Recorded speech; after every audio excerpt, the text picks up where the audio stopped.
Buenos días, mi nombre es Pedro Herrera, soy catedrático de Derecho Financiero y Tributario de la Universidad Nacional de Educación a Distancia y en esta serie de videoclases voy a intentar poner en práctica una idea original de la profesora Marina Vargas, profesora titular de Derecho Internacional Privado. Esta idea consiste en enseñar al estudiante o incluso al investigador a dialogar con la jurisprudencia. Naturalmente, aunque la idea sea de la profesora Vargas, la ejecución concreta y, por tanto, los defectos que pueda haber en esta serie de videoclases son de mi exclusiva responsabilidad. Puede parecer una frase hecha, pero lo digo con completa sinceridad. Pues bien, lo que voy a intentar es ver al hilo de una sentencia concreta, la sentencia K del Tribunal de Justicia de la Unión Europea, cómo podemos interrogar a una sentencia, en concreto a una sentencia del Tribunal de Justicia de la Comunidad Europea, de la Unión Europea actualmente, escuchar las respuestas que nos da esa sentencia y dialogar con ella, ir avanzando en su comprensión. Para ello comenzaré con una introducción muy elemental. Veremos qué herramientas necesitamos para dialogar con la jurisprudencia. Las he dividido en dos bloques, lo que podríamos llamar herramientas básicas y herramientas más avanzadas. Y una vez que tengamos esas herramientas, las vamos a utilizar en ese diálogo con la sentencia K. Preguntaremos a la sentencia, veremos qué nos responde y, por último, indicaré cómo podemos continuar ese diálogo tras la primera conversación. Las herramientas básicas que necesitamos para dialogar con la jurisprudencia son tres. Por una parte, una serie de conceptos básicos. No me refiero ya a los conceptos jurídicos generales, los conceptos de la teoría general del derecho, sino a algunos conceptos específicos del derecho de la Unión Europea. Libertades, restricción, discriminación. Como en la serie de sentencias que voy a ir analizando en las distintas videoclases, me voy a centrar en el análisis de las restricciones de las libertades comunitarias en el ámbito de la imposición directa, esas herramientas conceptuales nos van a servir para todo el ciclo. Bien, necesitamos esos conceptos, naturalmente también necesitamos la sentencia. ¿Cómo localizamos esa sentencia del Tribunal de Justicia de la Unión Europea? Bien, esto lo conocen la mayoría de las personas que están observando esta videoclase, pero puede ser bueno refrescar estos conocimientos. Y una tercera herramienta básica importante son las conclusiones del abogado general. El abogado general, integrado en el Tribunal de Justicia, aunque no sea un magistrado, elabora unas conclusiones previas a la sentencia que suelen ser mucho más detalladas que la propia sentencia, explican con profundidad los antecedentes y nos dan luz para comprender la sentencia. Además, aunque esas conclusiones del abogado general no son vinculantes, en la mayoría de las ocasiones el tribunal acepta esa opinión del abogado general. Estas serían las herramientas básicas. Si queremos profundizar en el diálogo, conviene también utilizar algunas herramientas avanzadas.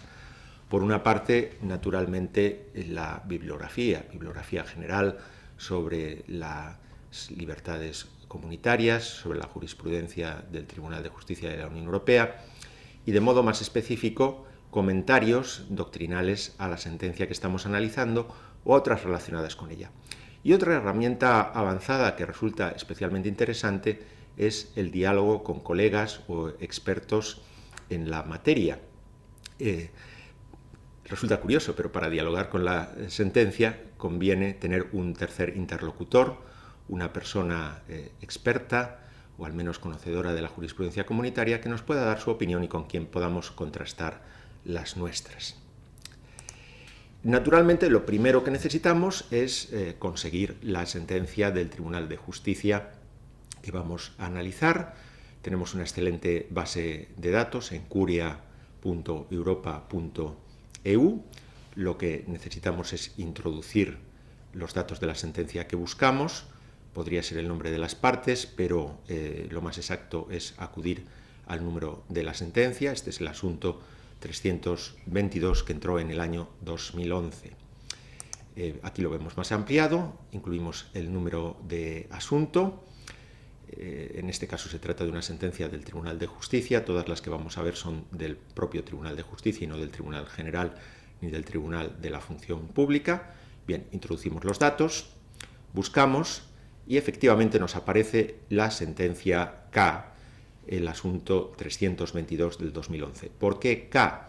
Porque la parte interesada ha decidido que no se haga público su nombre y por eso solo se ha incluido la inicial. No sabemos si el señor K es efectivamente el señor K o es la señora K.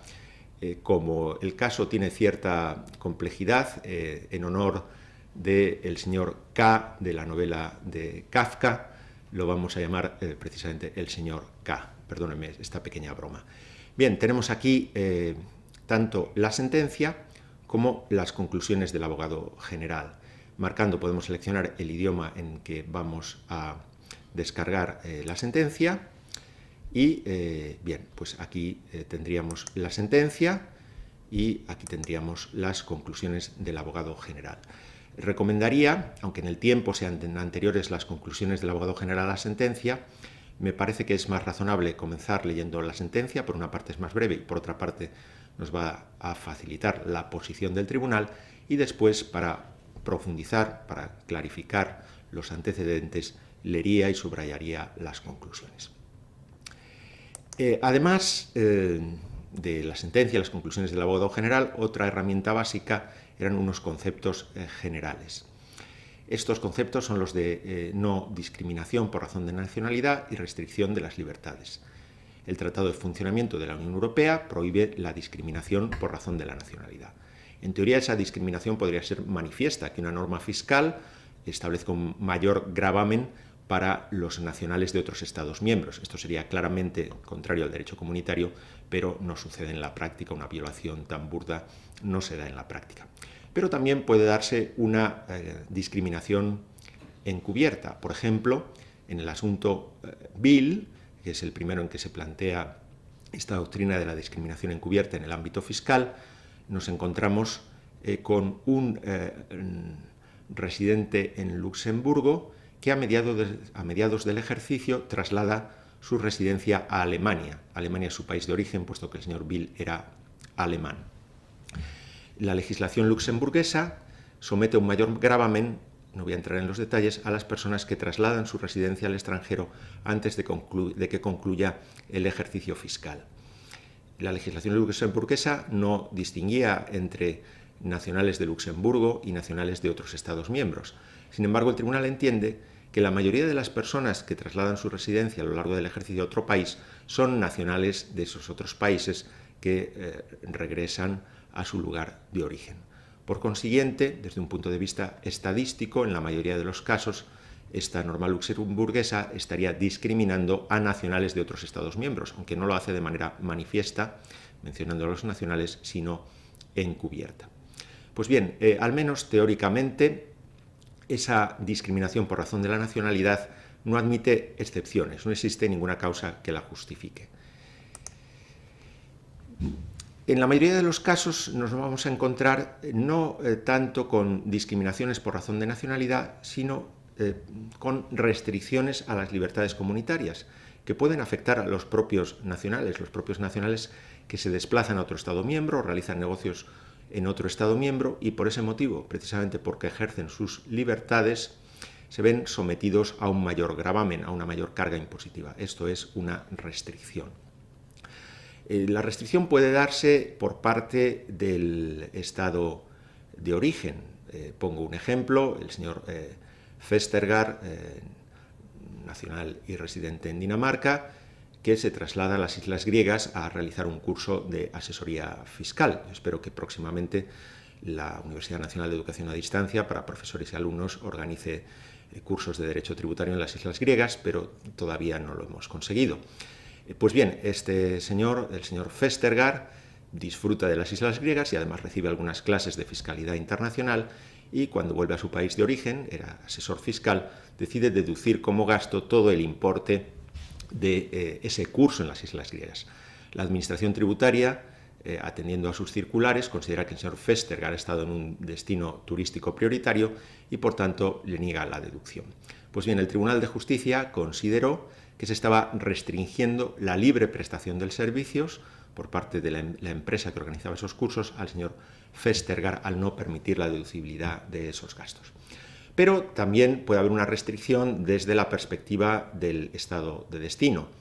Pensemos en el caso Royal Bank. Royal Bank es una entidad bancaria escocesa y se establece el Royal Bank en Grecia, pero no creando una filial, sino creando un establecimiento permanente. Un establecimiento permanente es una entidad no residente. Y la legislación griega somete a mayor gravamen a las entidades bancarias no residentes. Pues bien, ese trato desde la perspectiva del estado de destino más gravoso para la sociedad que se establece en Grecia se consideró también contrario al derecho comunitario. Lo importante de las restricciones es que sí admiten excepciones por causas justificadas de interés general. Esas causas pueden estar en el principio de coherencia, son todas desarrollos puramente jurisprudenciales, no se mencionan en el tratado. El principio de coherencia consiste en que hay una desventaja fiscal, pero se compensa exactamente con otra ventaja. Por ejemplo, un país no permite deducir las aportaciones a un fondo de pensiones no residente porque tampoco va a agravar la pensión cuando ésta se perciba. Esto sería una justificación basada en el principio de coherencia. Otro está en combatir el fraude y la ilusión fiscal. Habitualmente es más fácil defraudar o eludir el tributo si las operaciones se realizan en un estado distinto del de la residencia. Evitar la doble aplicación de pérdidas. Una empresa tiene pérdidas y si se la pudiera deducir tanto en el estado de origen como en el de destino, estaría beneficiándose doblemente de esa pérdida. Y el reparto equilibrado del poder tributario, la posibilidad que tienen los Estados miembros de decidir cómo van a repartir sus potestades tributarias, dónde van a tributar las distintas rentas. Todo esto lo veremos con mucho más detalle en las distintas videoclases. Lo único que quería ahora era ofrecer ese marco conceptual. Y ahora vamos a intentar aplicarlo a la sentencia K, dialogando con ella. ¿Y qué preguntas vamos a hacer a la sentencia K? De ese marco conceptual podemos deducir 5 preguntas básicas. La primera de ellas, ¿qué libertad está restringiendo la legislación fiscal de uno de los Estados miembros? La libre circulación de capitales, la libre circulación de trabajadores, la libertad de establecimiento, la libre prestación de servicios, la libre circulación de ciudadanos de la Unión. Algunas de estas libertades tienen un régimen jurídico peculiar y por eso es importante determinar cuál es la libertad en juego. Bien, una vez que hemos determinado cuál es la libertad en juego, nos podemos preguntar cuál es la perspectiva de la restricción. ¿Se está realizando la restricción por parte del estado de origen o más bien por parte del estado de destino? Y la respuesta a esta pregunta va a ser importante para contestar a la siguiente pregunta o para formular la siguiente pregunta de la sentencia, y esa pregunta estará en ¿es comparable la situación que tiene un mayor gravamen con otra situación puramente interna en la que no se ejercitan las libertades comunitarias? Una vez que ya hemos contestado afirmativamente esta pregunta, pasamos a analizar si existen causas de justificación de la restricción. Efectivamente, se están restringiendo las libertades comunitarias, pero ¿está esto justificado por el principio de coherencia o por la necesidad de evitar un doble aprovechamiento de pérdidas? Por último, si hemos contestado afirmativamente, o si la sentencia nos ha contestado afirmativamente que existe unas causas de justificación de la restricción, tenemos que ver si esas causas de justificación son o no proporcionadas, es decir, si la restricción es la mínima necesaria para conseguir el objetivo que justifica la restricción. Bien, pues ya con todos estos elementos sí que podemos empezar nuestra conversación con la sentencia K.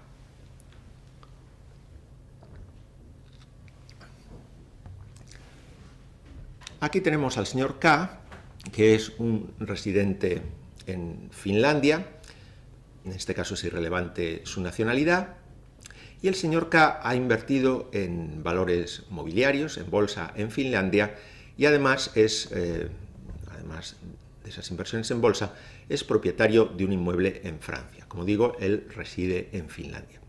Y el señor K, en un ejercicio determinado, en un año determinado, vende tanto sus acciones en Finlandia como el inmueble en Francia. Las acciones habían aumentado de valor y por tanto obtiene una plusvalía, una ganancia patrimonial, mientras que la vivienda en Francia había descendido de valor desde que la compró y sufre una pérdida. Como el señor K es residente en Finlandia, va a tributar en Finlandia por su renta mundial. En Francia, en Francia tributaría si hubiera obtenido beneficios, pero ha sufrido pérdidas. Resulta además que hay un convenio de doble imposición entre Finlandia y Francia, y según ese convenio, las ganancias de patrimonio derivadas de bienes inmuebles solo van a tributar en el país donde está situado el inmueble. Es decir, si hubiera obtenido ganancias por la venta del inmueble, solo tributaría por ellas en Francia y no en Finlandia. El señor K lo que quiere hacer es lo siguiente: cuando presenta su declaración del impuesto sobre la renta en Finlandia, tiene la ganancia de patrimonio derivada de las acciones y quiere compensarla, quiere reducirla aplicando la pérdida que ha sufrido por la venta del inmueble en Francia. Eso es lo que quiere hacer el señor K. Sin embargo, la legislación finlandesa no se lo permite. ¿Por qué? Porque el inmueble que ha vendido estaba en Francia. Si hubiera obtenido una ganancia de patrimonio, se lo hubiera tributado en Francia y, por tanto, la pérdida, la legislación finlandesa no la permite aplicar. En cambio, si este inmueble hubiera estado en Finlandia y hubiera obtenido la pérdida, sí que hubiera podido aplicar esa pérdida contra la ganancia de patrimonio de valores mobiliarios. Bien, esa es la situación y el señor K considera que se están restringiendo sus libertades comunitarias, que se le trata peor que a una persona que estuviera en su misma situación, pero que en lugar de ejercer sus libertades comunitarias y comprar y vender el inmueble en Francia, lo hubiera comprado y vendido en Finlandia. Bien, esto es lo primero que nos cuenta la sentencia. Hemos leído la sentencia, las conclusiones del abogado general. Esto es lo que nos ha dicho. Vamos a empezar el diálogo. Vamos a realizar algunas preguntas a la sentencia. La primera de ellas es ¿qué libertad se está restringiendo? El señor K no se ha movido de Finlandia, no ha ido a trabajar a otro país, por tanto no entra en juego la libre circulación de trabajadores. No ha creado una empresa en Francia, por tanto no entra en juego la libertad de establecimiento, no ha prestado servicios en Francia, por tanto no entra en juego la libre prestación de servicios. La que sí entra en juego es la libre circulación de capitales. Y es que la inversión en un bien inmueble situado en un Estado miembro distinto del de residencia es una manifestación de la libre circulación de capitales. Por tanto, la primera pregunta que realizamos a la sentencia, ¿qué libertad está afectada?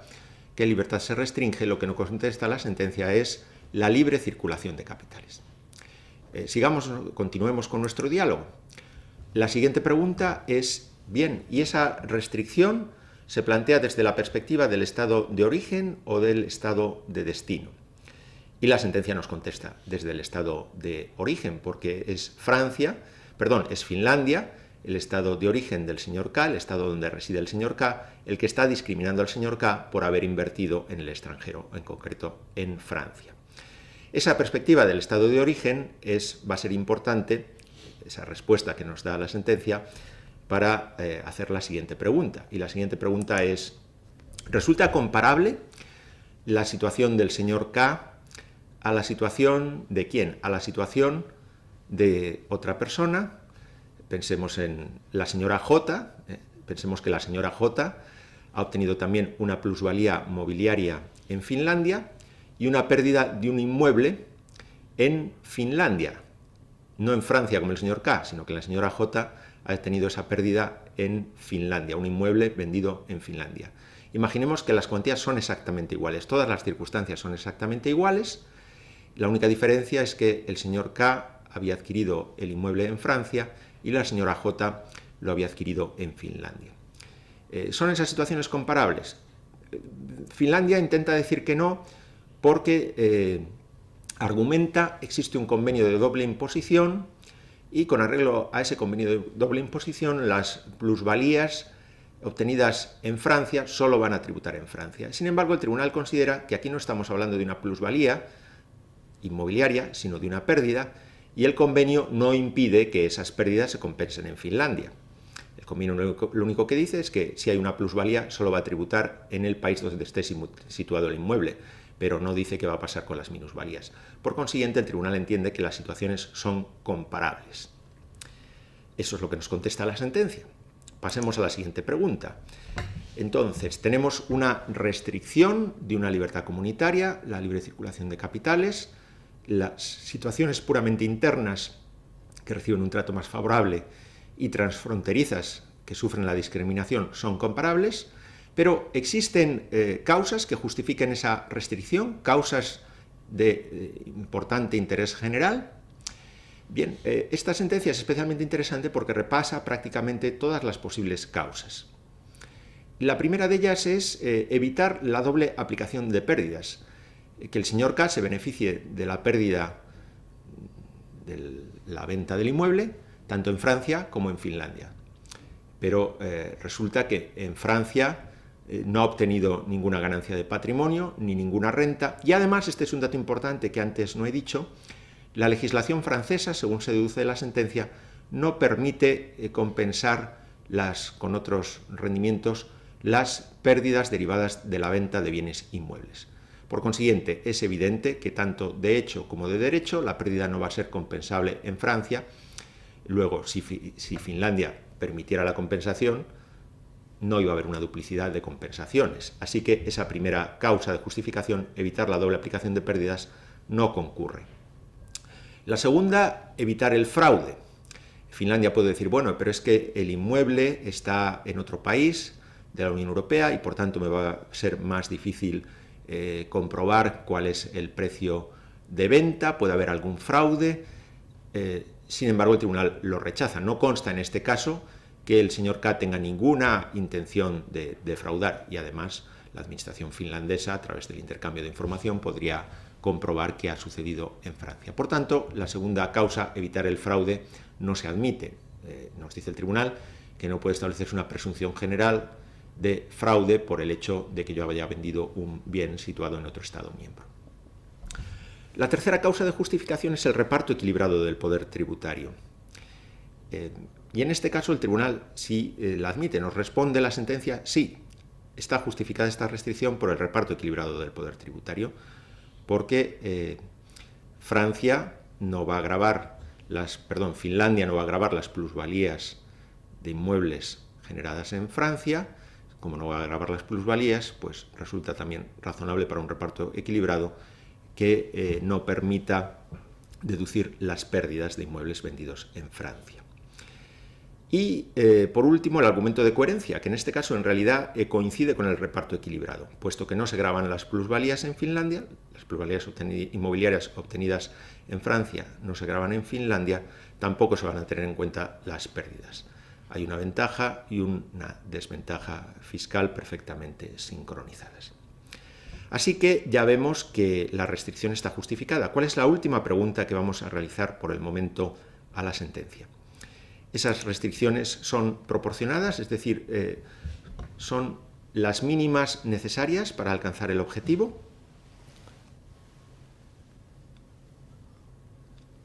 Y aquí conviene tener en cuenta los antecedentes. Entre los instrumentos que facilitan nuestro diálogo con la jurisprudencia no está solo la sentencia que analizamos, sino otras que constituyen antecedentes que analizan problemas parecidos. Y en este caso es especialmente importante la sentencia Marks & Spencer. Marks & Spencer, bueno, lo conocen, es un grupo de establecimientos comerciales, de grandes almacenes, originario del Reino Unido, que tuvo una época de expansión por toda Europa, pero sus filiales en otros Estados miembros de la Unión Europea tuvieron pérdidas. Marks & Spencer quería aplicar la tributación de grupo y restar a los beneficios de la matriz situada en el Reino Unido las pérdidas de sus filiales en el extranjero.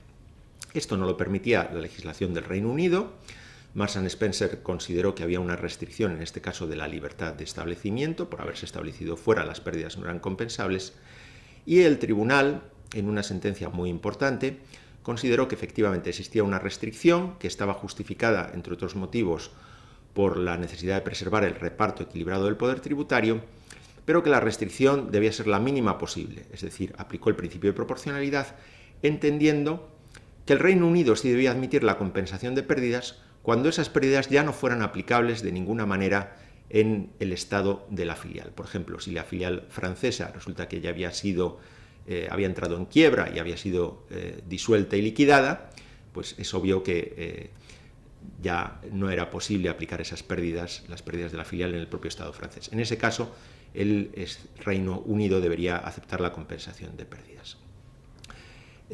Bien, pues en principio parecería que la doctrina de Marks and Spencer nos llevaría a aceptar la compensación en Finlandia de la pérdida derivada de la venta del inmueble en Francia, porque es obvio que el señor K no va a poder aplicar ya la pérdida en Francia.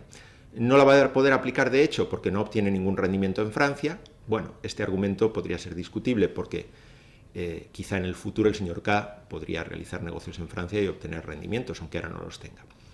Pero es que además, como hemos visto, la legislación francesa en ningún caso permite aplicar en Francia las pérdidas derivadas de la venta de inmuebles. Por consiguiente, según vamos leyendo la sentencia, parece que la sentencia nos va a contestar que el principio de proporcionalidad exige en este caso que la pérdida del inmueble se compense en Finlandia. Pero el tribunal nos sorprende, a veces sucede cuando uno está dialogando con otra persona, pues la conversación toma un giro distinto del que parecía inicialmente decidido, y el tribunal nos dice que precisamente porque Francia no permite compensar las pérdidas, la legislación francesa no permite compensar las pérdidas, no entra en juego la doctrina Marks and Spencer, porque Finlandia no va a estar obligada a compensar ella las pérdidas por el hecho de que Francia no lo admita. Es decir, lo que nos está diciendo de alguna manera la sentencia K es que la doctrina Marks and Spencer solo se aplica cuando el estado de destino permite compensar las pérdidas en abstracto, pero en el caso concreto no ha sido posible compensarlas por las circunstancias fácticas, por ejemplo, porque la sociedad ha sido disuelta y liquidada. Bien, eso es lo que nos contesta la sentencia K. ¿Cómo continuar el diálogo? Pues podemos utilizar otros instrumentos, la bibliografía, por ejemplo, leyendo el comentario de Tom O'Sea a alguna sentencia que constituye un antecedente de la sentencia K, por ejemplo, su comentario a la sentencia Lidl Belgium, o también simplemente pues preguntándole a Tom O'Sea, que es un experto en la materia. Tom O'Sea, en efecto, le he preguntado y su respuesta es que la sentencia K está en la línea de la sentencia Lidl Belgium. Bien, esto a lo mejor hay que pensarlo despacio, porque en la sentencia Lidl Belgium lo que se decía literalmente es que el contribuyente pues no había agotado todas las posibilidades para compensar las pérdidas, mientras que en este caso lo que sucede es que la legislación francesa prohíbe compensar las pérdidas. Tendremos que repasar la sentencia Lidl Belgium para profundizar. Por otra parte, pues preguntando a algún otro experto, leyendo su comentario, y un interesante comentario de la profesora Rita de la Feria, de la Universidad de Durham, y Rita de la Feria considera que ese análisis de proporcionalidad pues falla. No se coordina bien esta sentencia con la sentencia Marks and Spencer. Quizá lo que debía haber hecho el tribunal es considerar que las situaciones no eran comparables. Bueno, esto no lo dice Rita de la Feria, más bien creo que sería la opinión del profesor Tom O'Sea, pero resulta extraño que el tribunal realice este control de proporcionalidad, considerando que precisamente no puedo deducir las pérdidas porque el estado de destino lo prohíbe. Si estamos ante una mera disparidad entre las legislaciones, o dicho de otra manera, que las situaciones no son comparables, no hubiera sido necesario realizar todo este largo coloquio y llegar a la conclusión de que sí existía una restricción. En fin, como ven, en este último punto dejo muchas cuestiones abiertas porque hemos iniciado nuestro diálogo con la jurisprudencia, pero habrá que continuarlo en otras sesiones para intentar desentrañar que la sentencia nos cuente sus últimos secretos. Muchas gracias.